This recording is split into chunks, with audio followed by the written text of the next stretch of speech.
It's that time of the year. A new WWE game has just come out. 2K25 is here. And I've been playing this game an obscene amount ever since I got my hands on it. So, I think it's time for me to do a review on my thoughts on WWE 2K25. Let's do this! So getting into the match types, there are some updates across the board. We've got some new weapons that have been added, so hardcore matches or extreme rules matches actually have a few more toys to play with, such as a piece of a mannequin, for instance, or a traffic cone.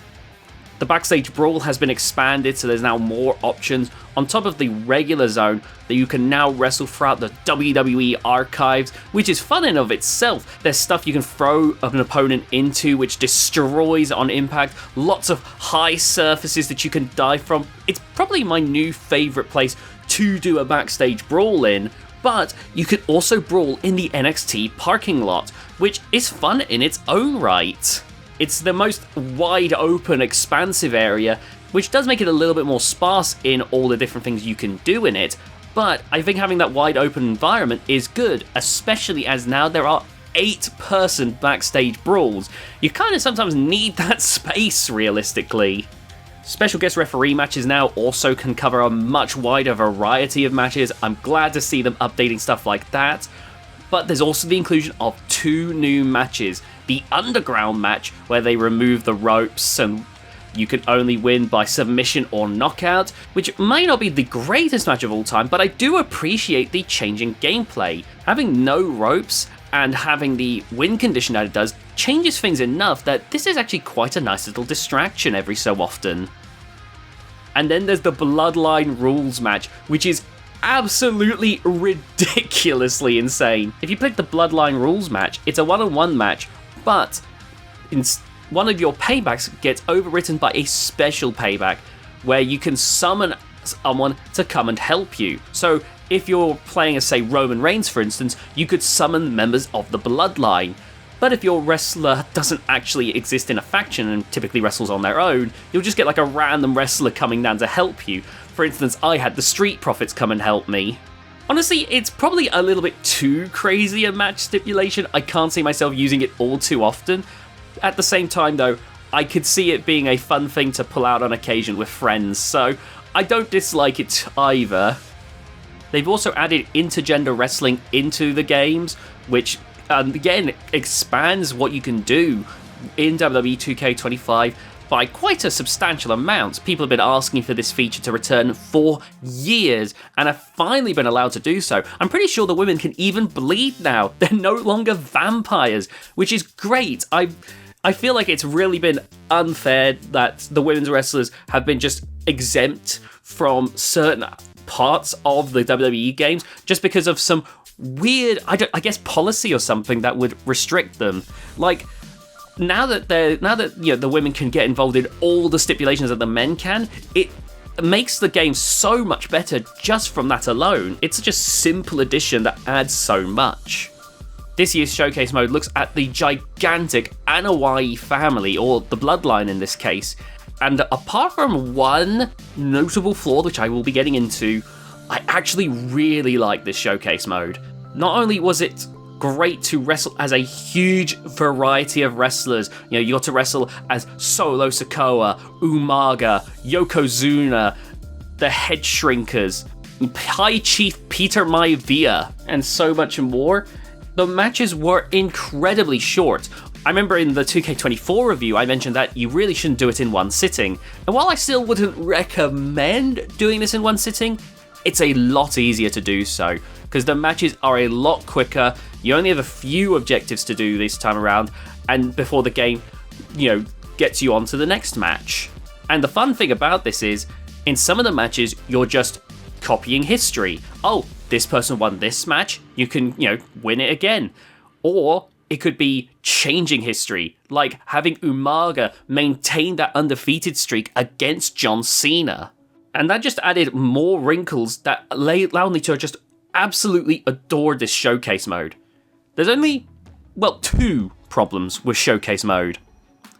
One problem that is persistent throughout are timed objectives. This is a new addition to 2K25, which drove me crazy. I just could not understand it. occasionally you'll get an objective that pops up that'll say you've got like 30 seconds or 45 seconds to hit a signature move. And while like say 8 times out of 10 I was able to do it with no problem, those times where I would be rushing to get the signature ready, go for the signature with like 10 seconds left to go, and then I get reversed, meaning I have to restart the match over, it was so infuriating. I genuinely don't like that addition to the game, and I'd rather they just axe time objectives in 2K26. The only other problem I had was this Money in the Bank match drove me insane, because I was trying desperately just to figure out how the new mechanics for Money in the Bank worked. They've changed it around. No longer is it the old school system where you had to do a bit of timing with the analog stick. Now it's a thing of like button pressing now it's pressing the right buttons to get the briefcase off. But I couldn't get used to it for a while, because every time I would climb up, suddenly a wrestler would like come back to life, rush into the ring, and basically jump the ladder, and I was just getting so infuriated. But I don't want to but those are like 2 minor problems, because like I said, 8 times out of 10 I was fine with the time objectives. 17 matches. Hell, even the bonus match is better. I remember last year I was talking about the bonus match, don't bother with it, it's a Royal Rumble and the reward isn't even worth it. The bonus match this time around is actually better, and it's a fun gauntlet.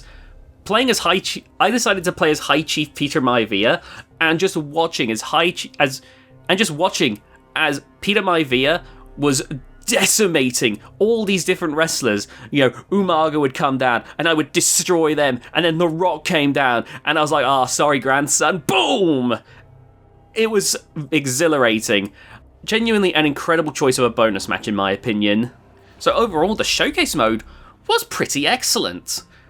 I finally, as well, after several years, got back into My Rise. Now, I haven't played the My Rise mode in a long while, because before 2K20, I just found the mode too boring to finish.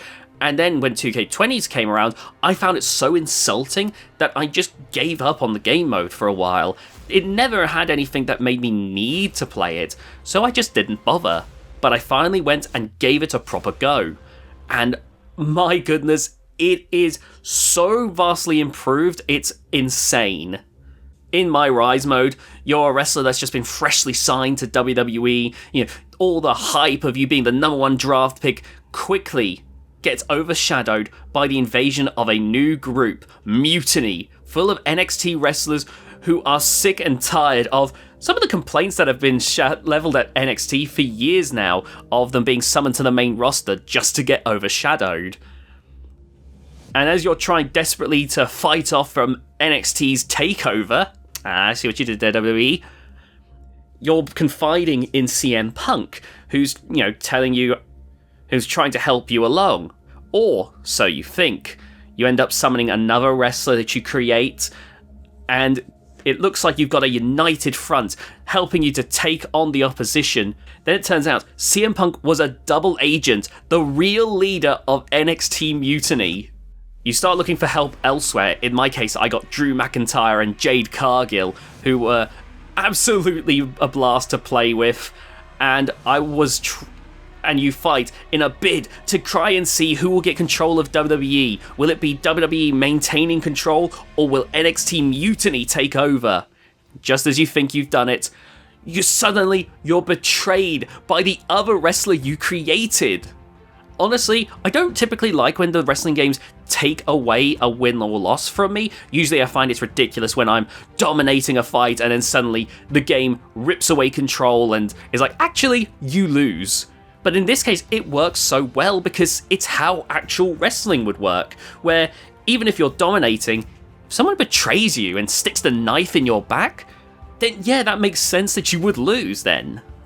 And don't get me wrong, I was thinking, where can they possibly go from here? But then they give you another option. Who are you going to go to try and get WWE back? And let me tell you, the choice was obvious. And the cutscene where you and the WWE legends are taking back control of WWE is incredible. Seeing so many different faces, it felt like when I was watching the trailer for Super Smash Bros. Ultimate at the time. Because it was like, wait, there's DDP, there's Scott Steiner, Alundra Blaze, like Molly Holly. There were so many wrestlers, that appeared in that one cutscene. And then when you fought off CM Punk, and CM Punk runs into a car driving off, and you see Scott Steiner on the roof ripping off the Mutiny logo. It was beautiful. It's absolutely an incredible My Rise mode. It truly felt like the people who wrote My Rise mode were a lot more respectful of, the player's time, of what wrestling means. It's probably the closest that these WWE games have come to the classic wrestling storylines from, say, the SmackDown vs. Raw series, where things could go crazy as you try to rise to the top. Safe to say, I absolutely adore My Rise mode in WWE 2K25.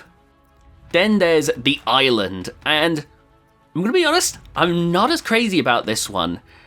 The Island has got a fair bit of content to it. You can unlock like Nike gear and whatnot by playing this mode. There's a big open world, which, to be fair, has got a lot of detail going into it as you wander around. Like, there's a lot of little details about different wrestlers that you can pick out. There's special arenas that you can wrestle matches in.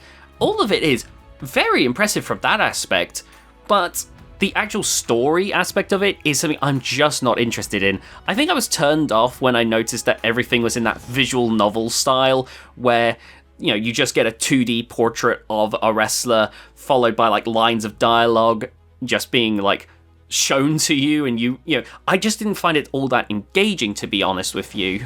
I didn't think it was awful or anything. I do want to stress that it may be a feature that I go back to every so often, but at the same time, it is just as likely that I'll just focus my time on the aspects that I find more interesting. Now, there's 3 features that I haven't touched yet. My GM and Universe, because I just haven't got around to them yet.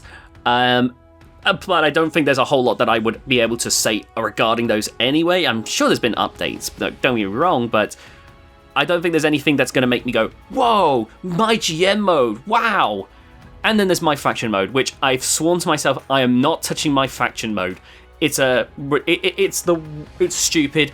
It's such a greedy system. I don't like My Faction mode, and out of principle, I don't touch it.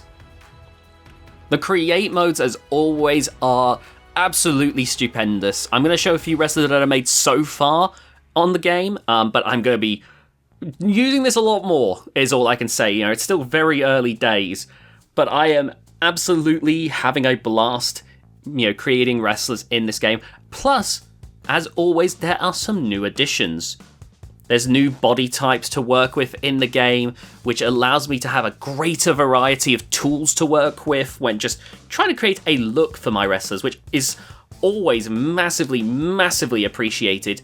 There's also a new fighting style, the giant fighting style, which is quite frankly overpowered, and I'm still trying to figure out how to utilize it with my own created wrestlers to create a sense of balance. Basically, what happens is, the moment the bell rings, a giant wrestler starts off with this health bar, and if you try to hit them with a combo, you can't finish the combo. There are moves you can't do on a giant wrestler until you dwindle that health bar, severely limiting your options.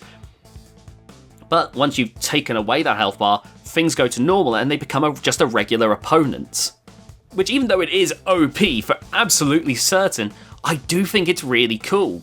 The first time I discovered it was when I was fighting 1990 Undertaker, and I thought, whoa, they've actually added in a mechanic that allows 1990 Undertaker to feel like that old school, doesn't sell a thing Undertaker.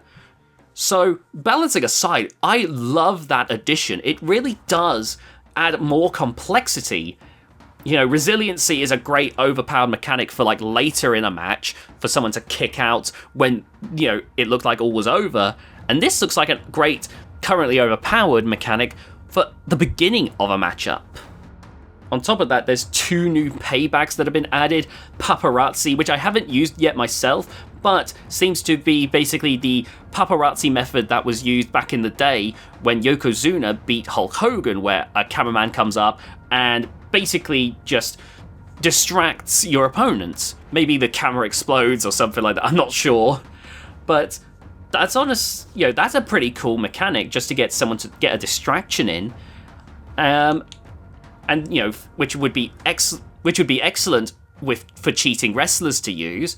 And then there's the adrenaline rush, which is basically similar to the giant payback thing, but is basically a great way to have like that kind of no-selling comeback. If you're trying to build up a wrestler that has like that kind of Sting mentality where they eventually start just no-selling and they're beating their chest going, come on, give me more. I think that's another awesome addition and makes so much sense to have in a wrestling game. And of course, with all the new moves that have been added, it's again just the creation suite is going to be the part I spend possibly hundreds of hours in, which seems to be the case every single year now. I just can't see myself putting this game down. It's crazy because I normally have a 2-year plan, which I refer to in my 2K24 review, which normally the plan would be play 2K24 for a bunch of time, maybe cover 2K25 for the DUOMINUS channel, then move on to 2K26 being the main game, because most of the features that'll be in 2K25 that work well will be carried over. So, there's usually benefits. And in fact, a little life hack for those of you watching, if you bought 2K24, wait till 2K26 comes out, because here's a money-saving tip.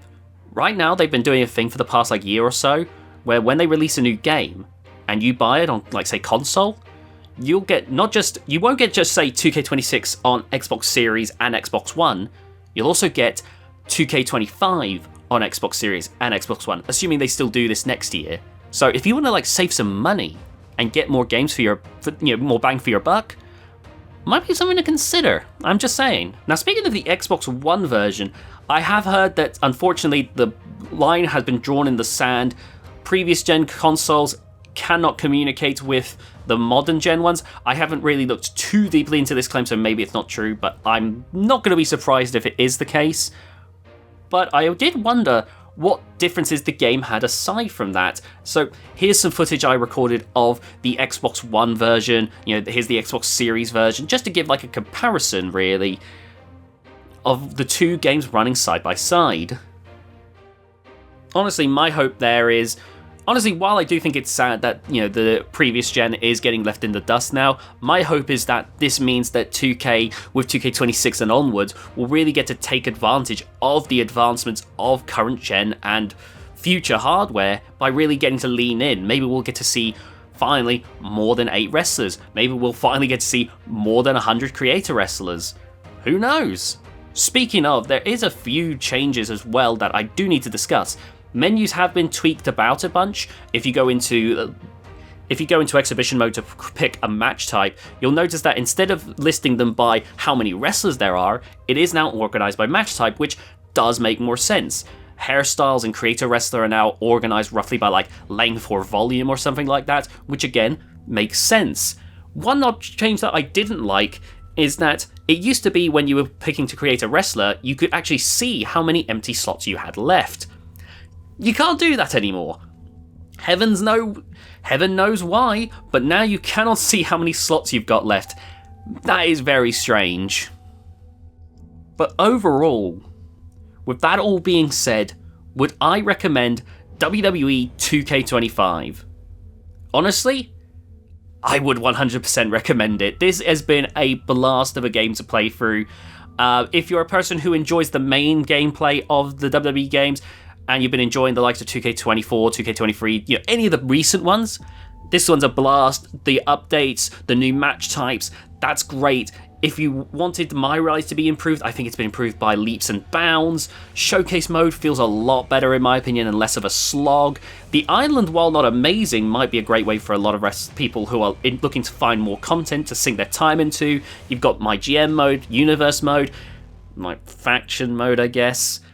And if you're someone like me who's insane about creating wrestlers, then that's still great. There's been little additions here and there that help to give me even more options to work with. So I'd say no matter how you're looking at it, unless you're looking for that No Mercy style experience, it's hard to be dissatisfied with this game. I have heard people say that they've ran into some bugs and glitches from their time playing WWE 2K25, but honestly, I've not had a single issue in my time playing it. Well, I had like one minor issue in my Rise where it hung on an entrance, the entrance wasn't actually happening, but I just pressed the button to skip the entrance. It really wasn't much of an issue. Like, the game has been running beautifully for me. I did just remember, actually, as I'm recording this, one caveat that I completely forgot to note. If you're looking to buy this game, maybe don't get the PC version. I've heard the PC version is the PS4, Xbox One version. It made me decide to go with the console version instead of buying the PC version, because I don't see the point in getting the PC version if it's going to be an apparently inferior version. So in the end, I got the Xbox version. Plus, I mean, like I said, you get more versions for your money, so why not? But despite all that, I still think it's a great experience. Highly, highly recommend you give it a go. And after you've played it, let me know what you think. Did you like it? Did you dislike it? Let me know down in the comments. I hope you all enjoyed this review of WWE 2K25. Safe to say I'm enjoying it, and I'm probably going to jump right back into it in just a second. Please be sure to leave a like, subscribe to the channel, and I'll see you all next time.